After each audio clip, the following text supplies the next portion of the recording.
This is session 9, our future land use element public forum.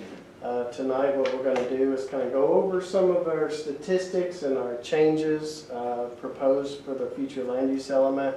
We're going to take a look at the map that we have of proposed changes, and then we'll just take questions. So we'll just get right to it. So some of the goals that we set for ourselves and for the community based on feedback we got was to try and figure out how to reduce the number of future land use map amendments. Second was to continue to allow for growth where infrastructure already exists or where it is nearby. Third would be keep an adequate supply of industrial land available where infrastructure exists. Next would be to keep as much farmland and natural areas designated agriculture as possible.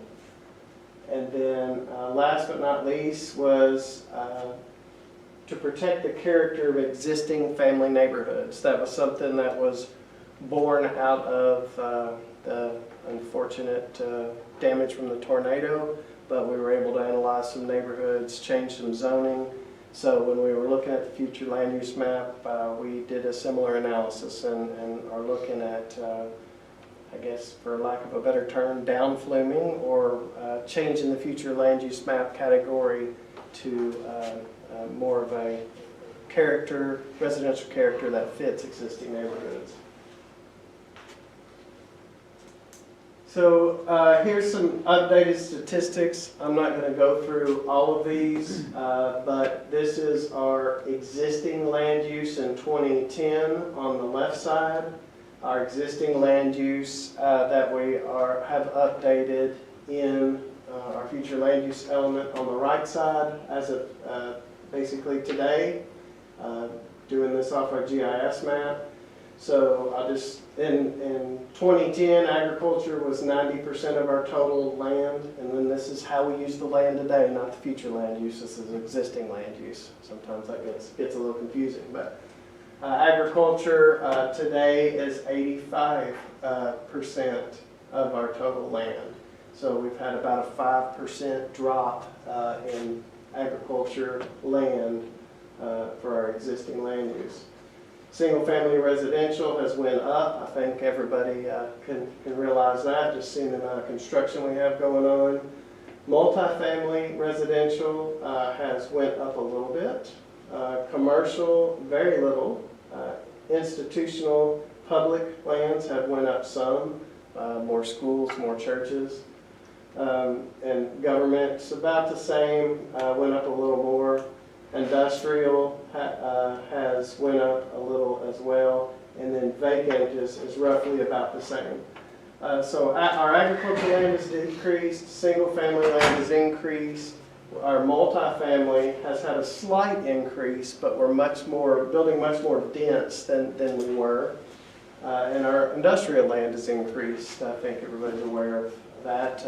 Lion's share of that's in the Trans Park. So you can see those different categories, the number of acres for each, and the percent of land they were in 2010 versus 2022 today. Looking at the proposal that we're going to have, and we'll show you all this on a map in a minute, so don't feel like you have to study this whole table. But what we have here is the number of acres we're proposing to add or change, if you will, to agriculture, the number of acres that are being removed from the agricultural category, and then the total change for that, and it represents about 2.8% of the land. So that would be for the agriculture category, and this is future land use. So this would be what we would expect the future use of the land to be, not the existing land use, which is how the land is being used today. So some other key changes. So agriculture would be decreased by around 9,000 acres. That would primarily be changed to rural density residential or low density residential as Sewer infrastructure's been pushed further and further out in the county. Residential comes with that, so that's the low density residential category, generally fits in that. In the rural density category, we will talk a little bit more about why that category increased. Well, I'll go ahead and talk a little bit about it now, I guess. So when the future land use map was originally created, rural density residential was really created as a buffer between that low density and agriculture. So if you low density residential typically means sewer development, less than 1 acre lots in a subdivision. Rural density is kind of that 1 to 3 or 4 acre category for your size of lots. So that was the buffer, and then agriculture is 5 acres or greater lots. So without getting into the history I've heard, I was not here when that was adopted, a lot of that rural density residential was taken out, so we lost that buffer, and it was just pretty much made low density. So we're adjusting some of that back, and I think some of the reasons why might become more apparent whenever we look at the map here in a minute. So low density residential, just a 1% increase there.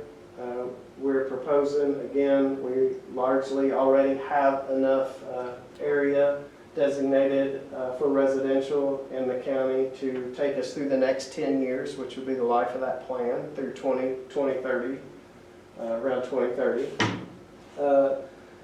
So some of the changes between low density, moderate density, and high density is us changing the map around to reflect that neighborhood character that I mentioned earlier. So again, trying to protect some of those already established neighborhoods. Just as some of them were zoned for multifamily, but are single family in character, some of those were designated for higher density residential and need to be changed to either moderate or low. So we've got some of that, those changes going on as well. Mixed use categories are roughly the same. Commercial's a slight increase. I guess current times, maybe post-COVID may not be the way to describe it, but certainly in combination with the Amazon effect and post-COVID, the need for commercial retail is down right now. So we don't see a huge need for commercial. And then when we do have commercial, it usually comes in the form of a mixed use commercial or mixed use residential, where you have businesses that support the neighborhood or the neighborhood that supports the businesses. Industrial, we made some large adjustments to industrial land to the tune of around 2,000 acres either way. So the net gain there is pretty much zero. However, we had whole large areas of industrial that we do not think will any longer be industrial, and then some of the industrials around the Trans Park is now growing in a little bit different direction than what was anticipated. Some of that change is also in this government institutional.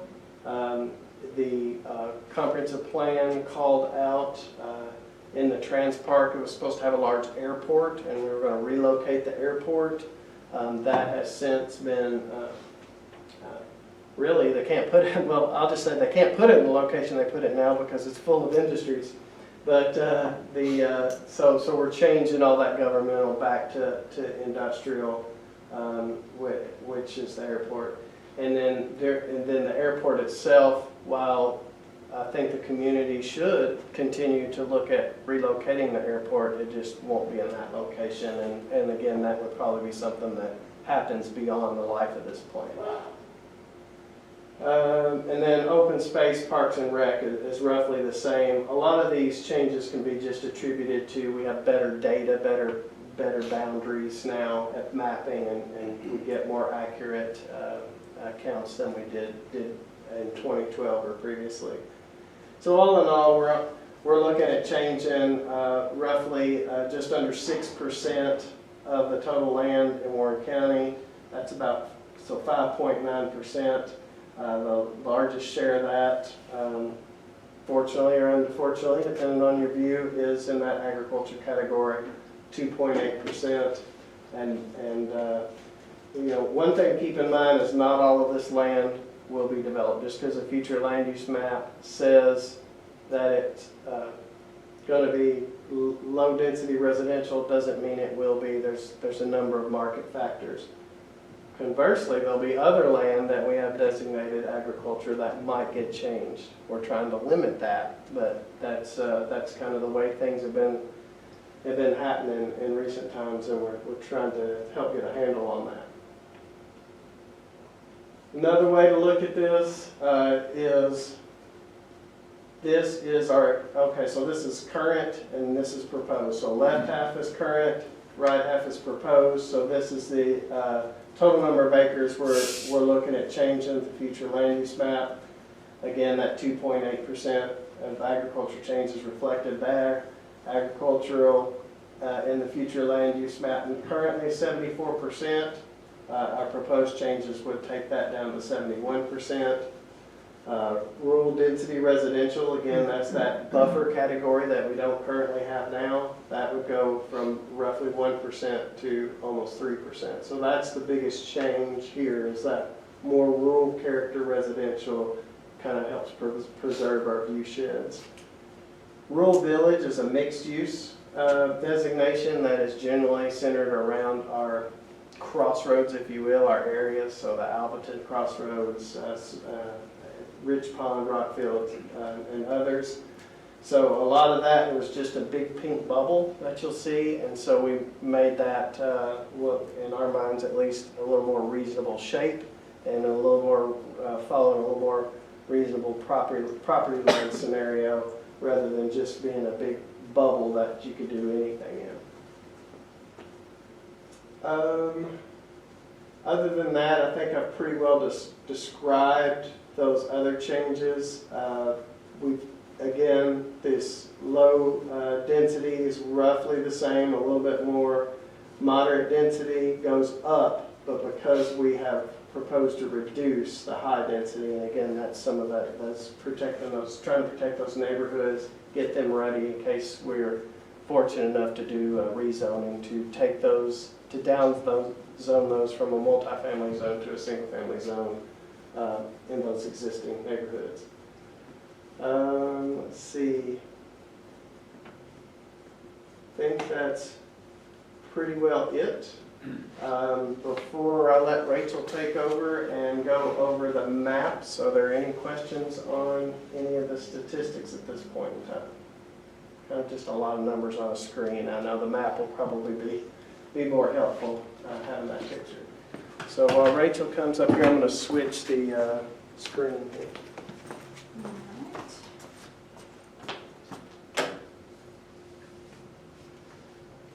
Here first on the changes. Yeah, do we want to look at the text changes first? Yeah, go ahead. If you don't mind to open the red line, I think it's, I think it's that one.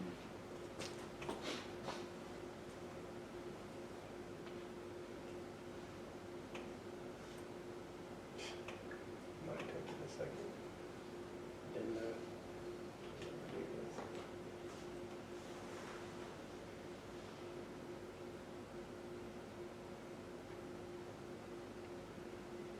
Perpetual 10-second down.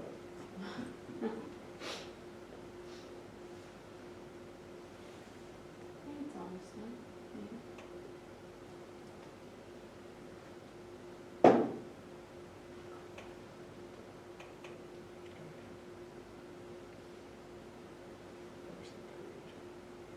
Well, if we can't get it displayed, I can just talk from the paper copy I printed out earlier. Whenever it's. Oh, is it not? It's not on the It's not screen. showing up? Mm-mm.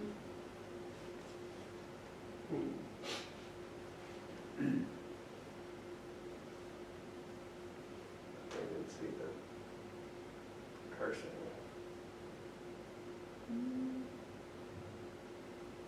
Oh wait, there it was. Is it a dual monitors?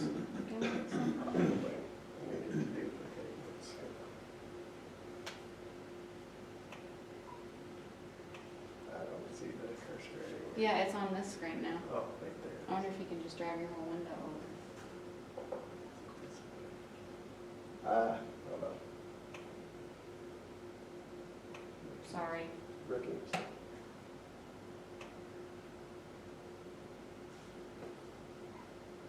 Let's see.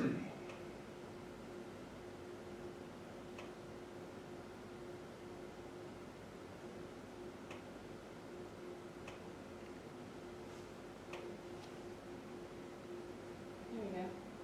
Wait, yeah, I found it. Perfect, okay.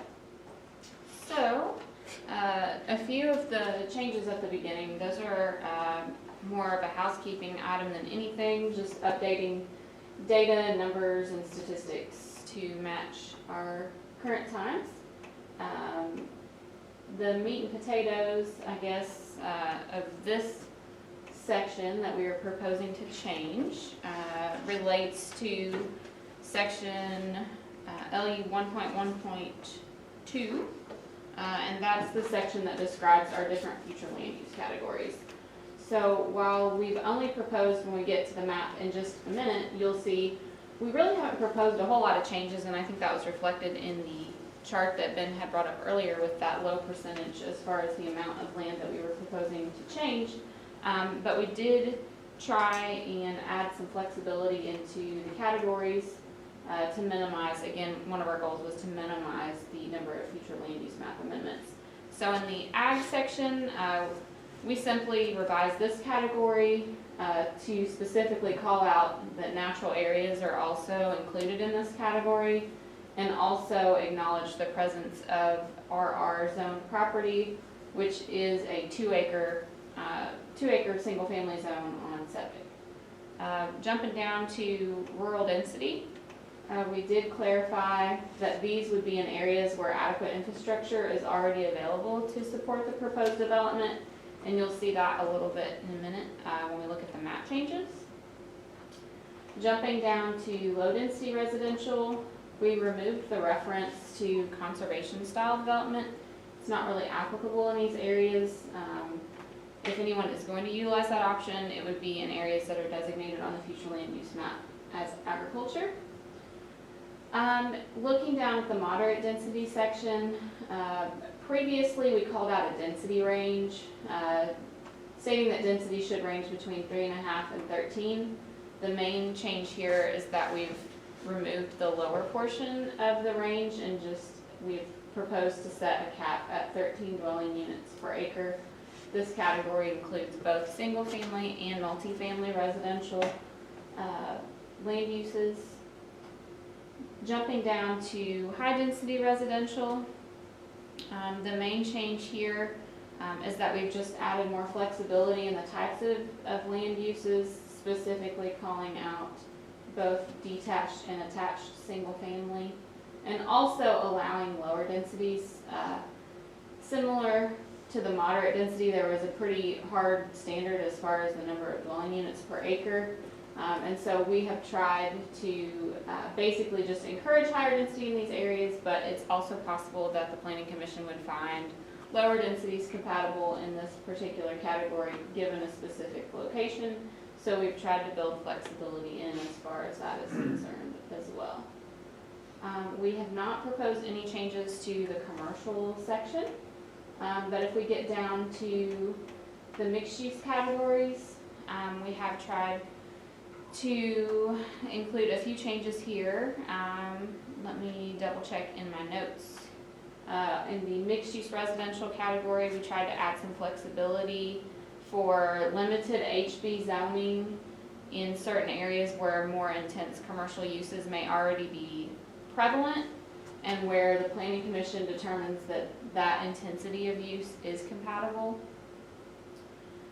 Down in the mixed use commercial category, we have clarified that light industrial uses may be compatible in this category also.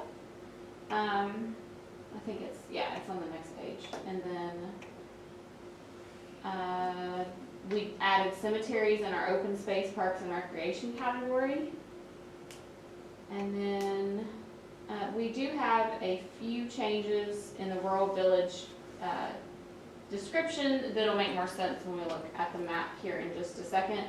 And then going along with the different categories, there's a chart at the end of this section that identifies potentially compatible zones, given a specific future land use designation. And so based on some of those text changes above, we needed to go back and make some changes to the densities along with the proposed zones that may be acceptable. I think that's really all for the text changes. If we want to jump over to the map here. And I will try to highlight some of the main changes. I won't go through each area specifically, but first, just noting the rural village areas, as Ben had mentioned, and you can kind of see the, I don't know if this pointer works. It does. Let's see, which button is it? The top, This one? right there. Okay. You can kind of see, Ben had mentioned earlier, we have these arbitrary bubbles. They're not pink on here anymore, which is our rural village color. That's this pink color here. But previously, they were these circular bubbles that really didn't follow any specific boundary. Yeah, you can see on the little bubbles here. That's what the future land use map looks like now for these areas. And so we were trying to be more purposeful when we looked at these different areas. Rich Pond, for example, it's not really rural leaning at this point, just the historic development that we've seen in this area and along this corridor, along Nashville Road. We didn't really feel that the rural village category, if you read the category in the text that we were just looking at, it doesn't really fit this area. And so we tried to go back and fill in. You can see that previous pink bubble is now consumed by low density residential, a little bit of mixed use residential, and then also some changes along the west side of Nashville Road. Those were based off of previous applications we've seen recently for amending the future land use map in this corridor, and just the recent zone change applications that have been approved in this corridor as well. A few other things I'll note about the rural village areas. Looking back at the map, if we go and zoom back out to where you can see Richardsville and Hadley, in those areas we did scale back the rural village pretty significantly. Richardsville now kind of follows the main corridors in the community there, so you can kind of see as Ben zooms in, the pink rural village designation now follows the main roads throughout Richardsville, and then we filled back in the remaining areas with agriculture. And then in Hadley, a similar concept, although in Hadley the rural village area was it was taken back to a much smaller area, again filled in with agriculture. We did leave in Alvaton, similarly we did leave the, it's moving in on Hadley now. No, you're good. About that. That's okay. We'll zip on over to Alvaton, and you'll see, what you can't see on this is underneath here, this is all pink on the current future land use map, so that would remain rural village. And then we backfilled the rest of those areas. Apparently the current future land use is having trouble loading. But I can assure you that what is not highlighted here is still rural village and would remain rural village, and we backfilled everything else with the low density residential category. And then I think I forgot Rockfield. If we go back to Rockfield, that was another one of those areas where the rural village category didn't really seem to fit the character of this area anymore based on the development we've been seeing out in this area, and so we tried to be purposeful in replacing that rural village category with some mixed use residential along with low density and a little bit of moderate density and some rural density. So got a lot going on in Rockfield. I think that's it for the rural village areas. Now if you want, we can shift over to Cemetery Road and Lovers Lane. Those are two areas that currently have special future land use maps that are unique to those areas. They were adopted as part of the focal point plans for both the Cemetery Road overlay and the Lovers Lane overlay district. And so, rather than keep separate future land use maps that can be a little bit confusing if you're trying to see what your future land use category is in a particular area, we've tried to replace those existing independent future land use maps with the future land use categories that are part of the comprehensive plan, to just make it more streamlined to where you're not having to reference different documents to determine what the future land use is. So we tried, when we formulated this map for these locations, we tried to make sure that it matched as best as we could the existing categories that are in those respective future land use maps. If we zoom back out to the main view, we'll look at those rural density residential corridors that Ben had mentioned earlier. Those were kind of the, I don't know what you call that, emerald, not emerald green, what do you call that? Olive green, maybe? Yeah. The olive green colors. And so yeah, this color here. And so again, these are in areas where infrastructure is already available, not necessarily sewer, but in areas where we have good roads and good water availability. And so Cemetery Road, we've added a corridor of rural density down Cemetery Road, out Russellville Road here, and then also out Nashville Road. And then in the north part of the county, generally in the areas of Briggs Hill Road, Detour Road, Massey Road, and Gherkin Road, up here in these areas there. We've also added some pockets of low density residential.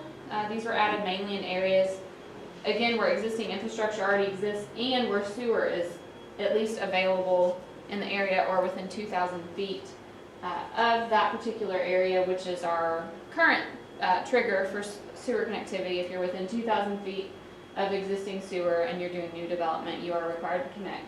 And so those yellow areas were designated with that sewer connection requirement in mind. One thing that's maybe a little bit of an outlier there, up in the Smiths Grove area, sewer has been available in this area for quite some time.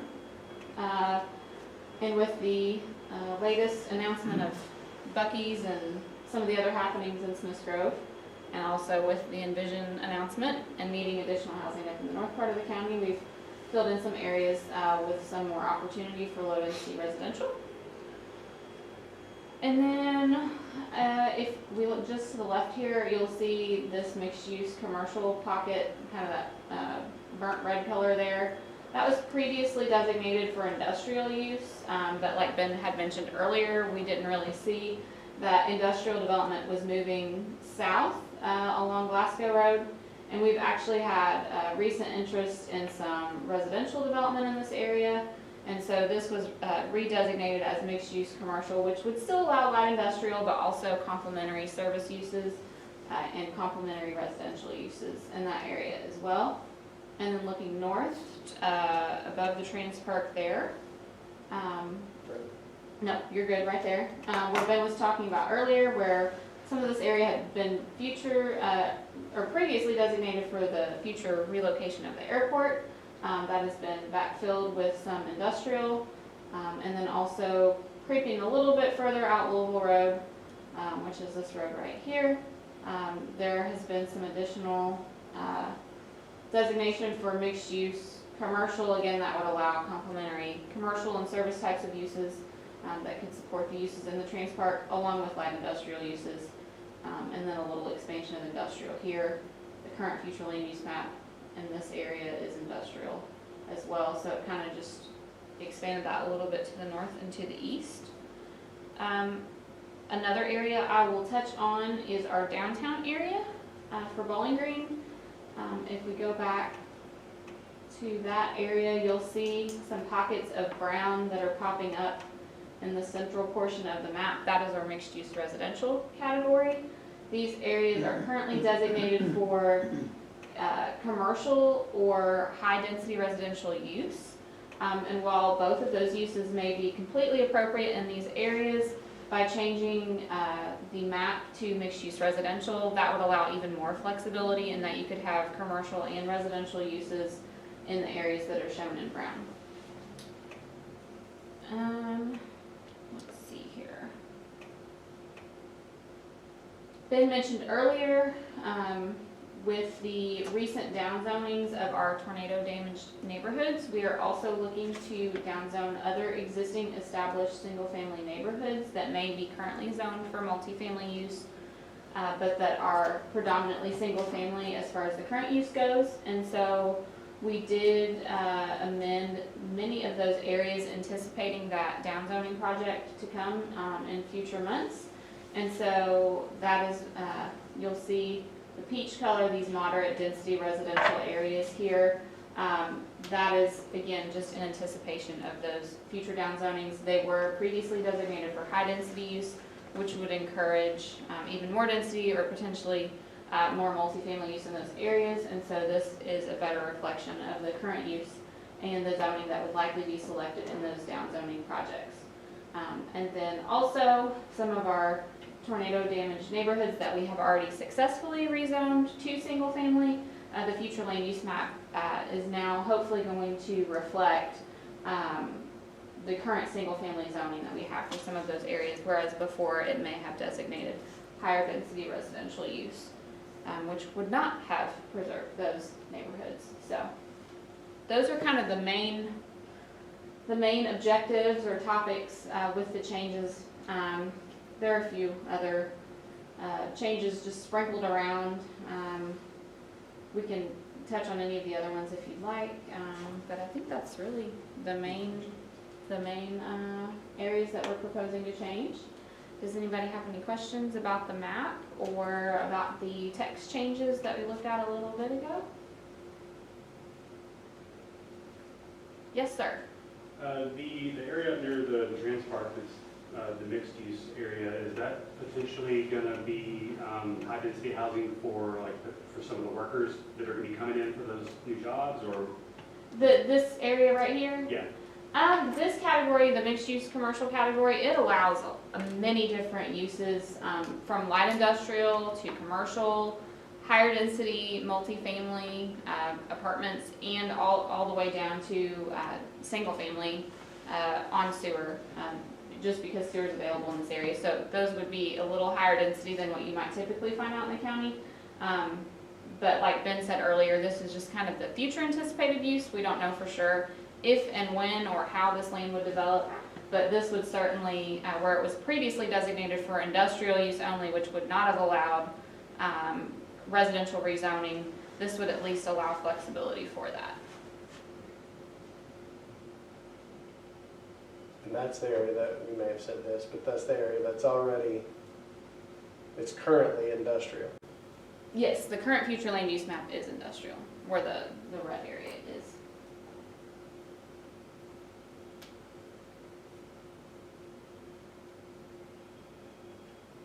Can you all think of any other questions?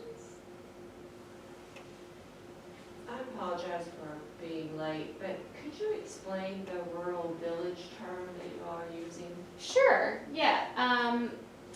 Previously, and I don't know if we can show the map, but originally the rural village area was intended to basically recognize that we have historic small portions of our community, like Ben said earlier, the crossroads, like our Alvatons, Rich Ponds, Hadleys, I know I'm leaving out Richardsville, I'll forget one or two here.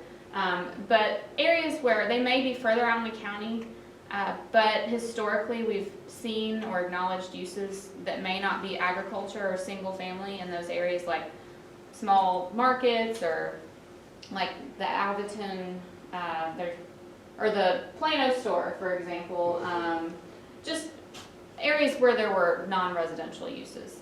And so that category was established to help preserve those areas and acknowledge that complementary uses, commercial or even service types of uses would be okay in those areas in small pockets, but that also on the flip side, it was not meant to be like large employment centers or areas for high-intensity commercial development. Really just small, I guess, low-intensity uses that would truly just be serving that community.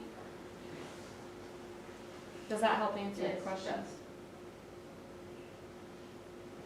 One of the reasons we reduced a lot of that is does allow apartments and again, the potential for a lot of commercial, more commercial areas. Some of them, obviously, Hadley and others, not probably in much danger of changing over, but in order to try to keep some character, but introduce some variety that in those locations, those were kind of the pink, which was rural village, is shrunk down to just change over to just different types of residential and more mixed use leaning, where you would, ideally, you would like to see things that support residential neighborhoods like daycares, restaurants, those types of things.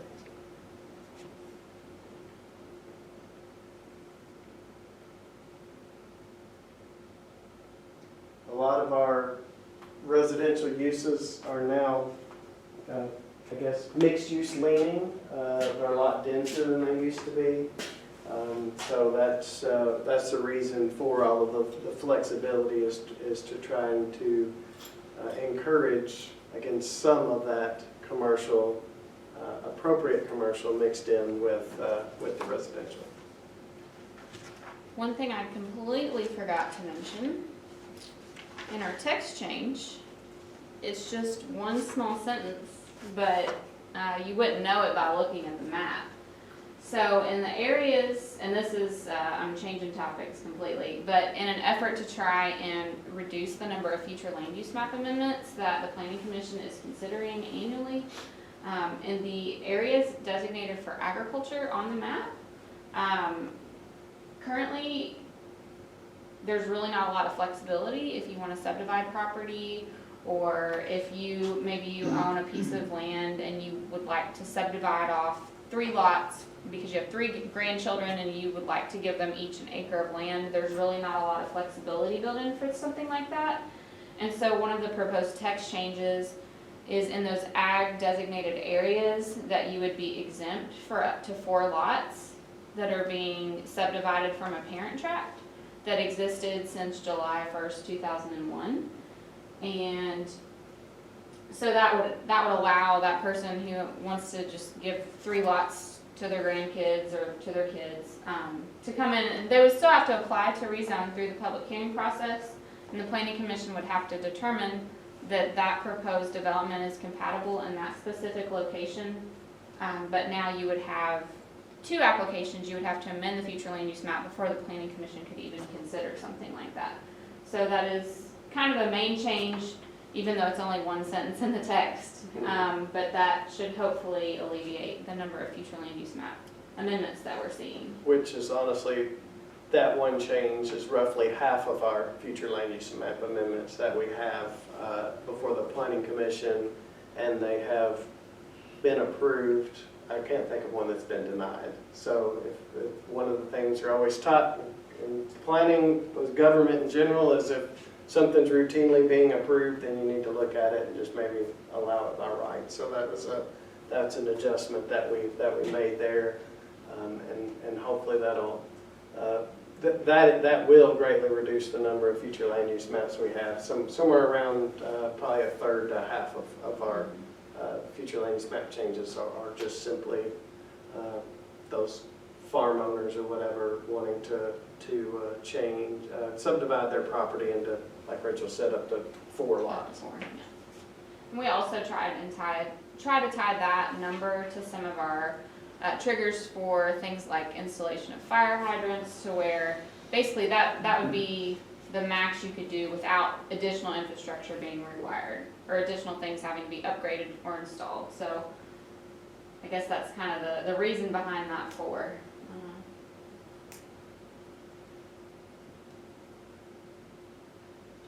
That's it. That's what you see there. That's our just under 6% of changes represented there. I would turn the whole future land use map on, but it quit working, so we can't bring it up. But those are available on our website, and have that fixed by the morning at some point. Yeah. Are there any other questions? It doesn't have to be just about this. Yeah. This is the focus, obviously, but we'll answer any questions. If not, you're making it a short night, Which is okay? which is perfectly fine. Yes. Have there been any talks about adding potential areas that where if there like is another tornado or another disaster and we have people that are displaced, where we could build temporary housing units that stay open? That way those people would have places to go that are more stable, that are not just a shelter until their home can be built or they can be moved somewhere else. So maybe I'll start, and Josh, if you want to comment, you can, but in the aftermath of the tornado, there was a whole lot of discussion about a whole lot of different types of housing. And while we were largely able to take care of everybody eventually here, one of the key things that came out of that was we did not want the influx of FEMA trailers, if you will, because those tend to have a habit of staying around long after the tornado was over, and that's not the community character that the community wanted. Other types of temporary or maybe transient housing, I don't know if that's a better term or not, is manufactured homes in some cases, and there's numerous things right now, 3D printed houses and container homes and those types of things. What we really are try to stay aware of as a community is not to jump in a fad type home either. So we want to maintain a certain character. So we've, long story short, we've thought about all those things all the way up into to more of campground styles, and then providing campgrounds with trailers that camping trailers that still have their wheels, but is in that campground environment, so if they need to be moved somewhere else, they can. That conversation has kind of shifted now towards just simply transient workforce housing. Everybody's familiar with traveling nurses, right? We've got a lot of those that have come into our communities for years. Well, the workforce, and this is nationwide, it's not just a Bowling Green problem, is such that now you have traveling factory workers now too. So you have temp agencies, you hire factory workers. I know we have some Georgia, Tennessee, Florida and beyond that now come in and stay for a period of time. With all the construction going on, you've got construction workers as well too. So where do those people stay? Because you don't want to hurt your tourism industry either. You want as many of those dollars as possible. So creating some sort of housing similar to what you were alluding to for those types of people. It could honestly be used for both. Hopefully we never have another tornado again, right? But we need to be prepared. And part of that discussion is, of course, the shelters themselves too, having tornado shelters or some sort of protected environment for even those types of housing to go into, because it seems like the tornadoes always hit the trailer parks or whatever. It's what's always on TV. So it's trying to think that holistic approach of how to tackle this housing situation, and that's everything from temporary to workforce housing to low-income housing to just housing in general. So it's kind of a much bigger mix, a much bigger thought process, and the solutions aren't easy. And once we find somebody comes up with one, or maybe we come up with one ourselves, but if somebody comes up with one, we'll steal it and use it here. It's good government, right? Yeah.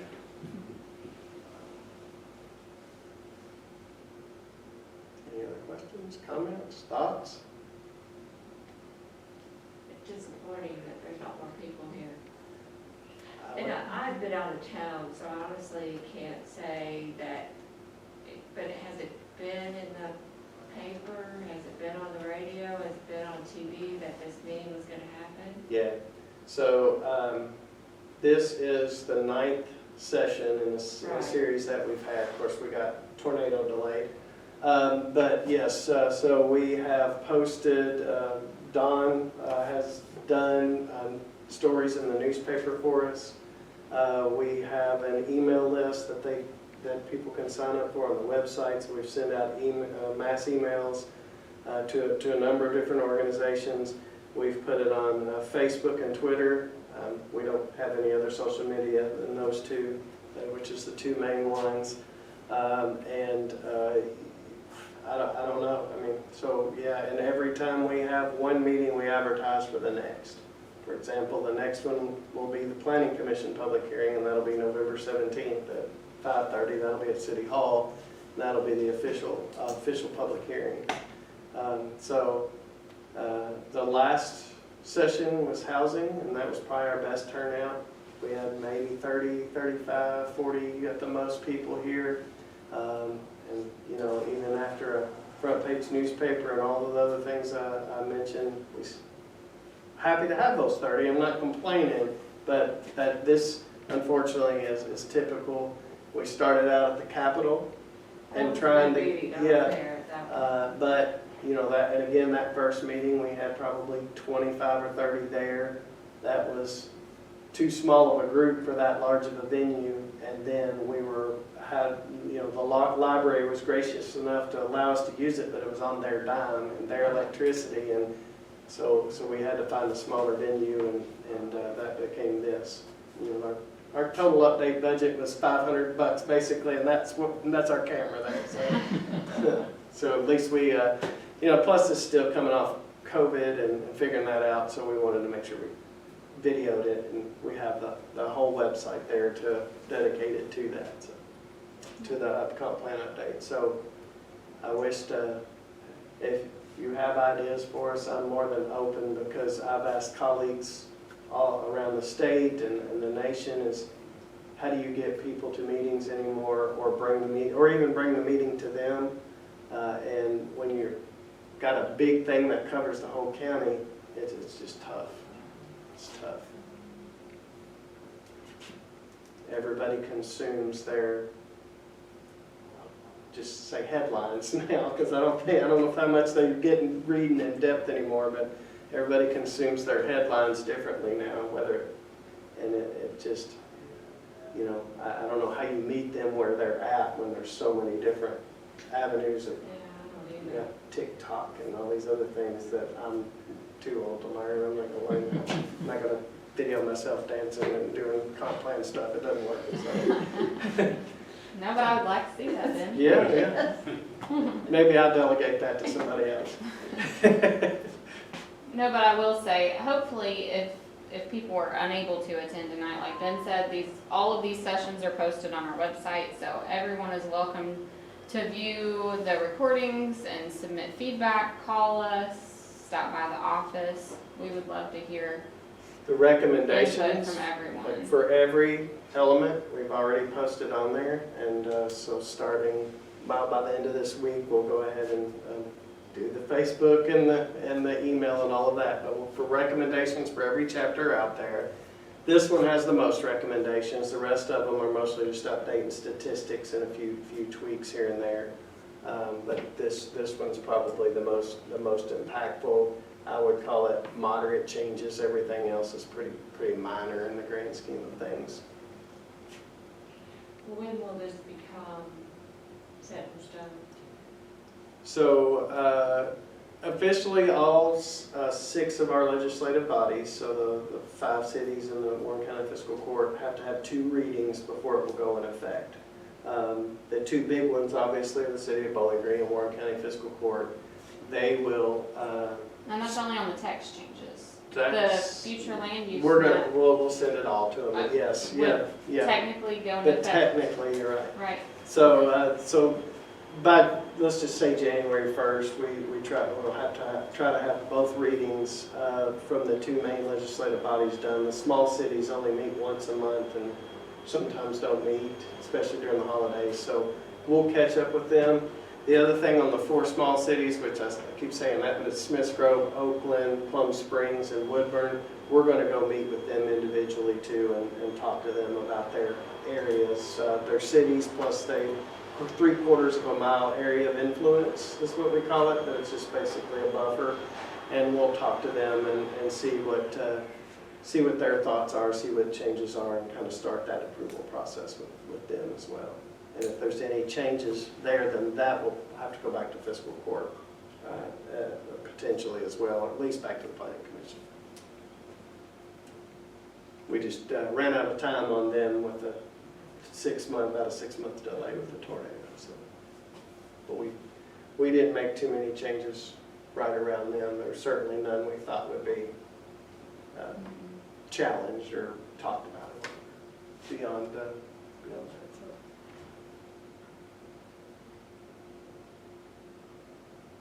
Anything else? You said meeting on the 17th is at City Hall. Yes. That's just our normal planning commission meeting. It'll probably be towards the end of that meeting. The meetings just start at 5:30. We never know how long they're going to be. Depends on who shows up for what purpose.